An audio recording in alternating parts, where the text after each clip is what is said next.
I am Ambassador Isaac Essel, the U.S. Georgia Diaspora Ambassador to the Senate 35th District and the 28th District.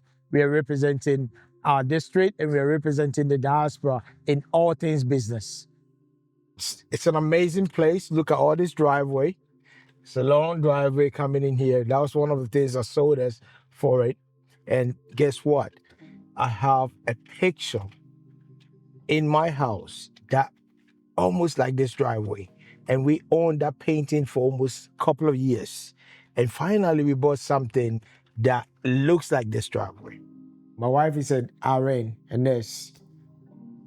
She came home one day and she was like, let's use our basement to start a personal care home. That's our American dream. And you are asking me to turn my basement, that is my man cave, where when we want to have some games or activities and my friends come around, we meet and we play games, table tennis and things like that. And my kids also play there.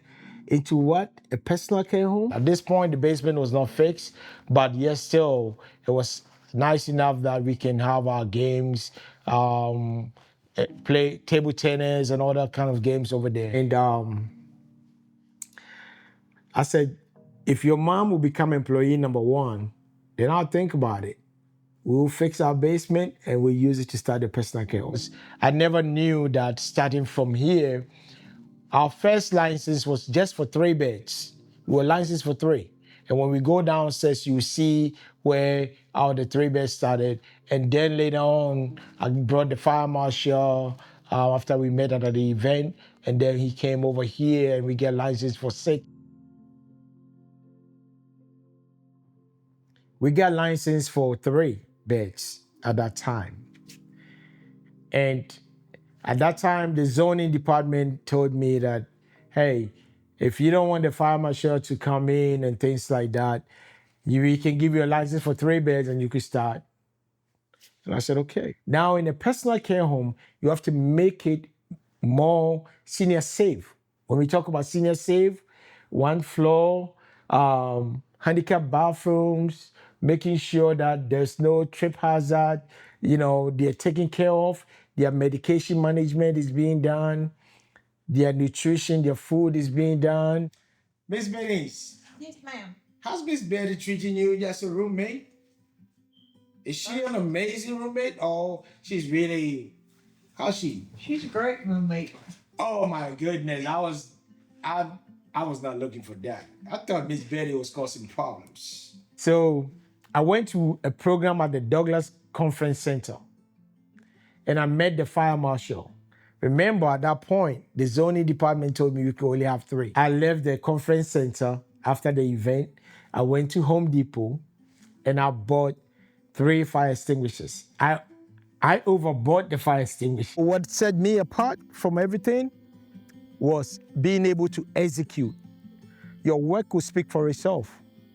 Whenever I get a task, whenever I have a sales team that I'm leading, I make sure that we develop systems to make it work. And by the time I put on any work, I pay attention to detail. Now, paying attention to detail did not happen here in America. It happened back home in Ghana. My dad was very disciplined.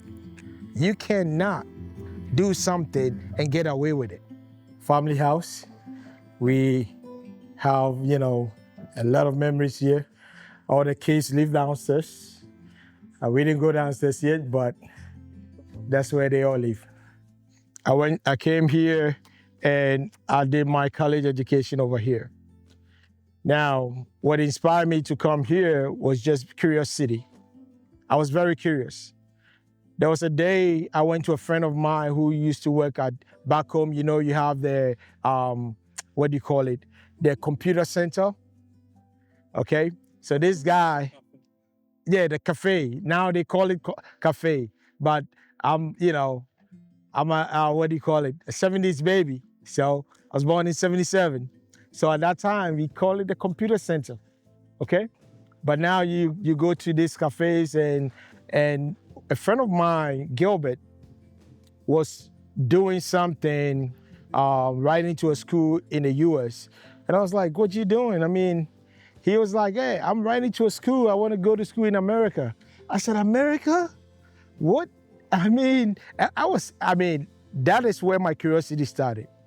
I've always known, I've been writing to people overseas. I had a pen pal club, remember?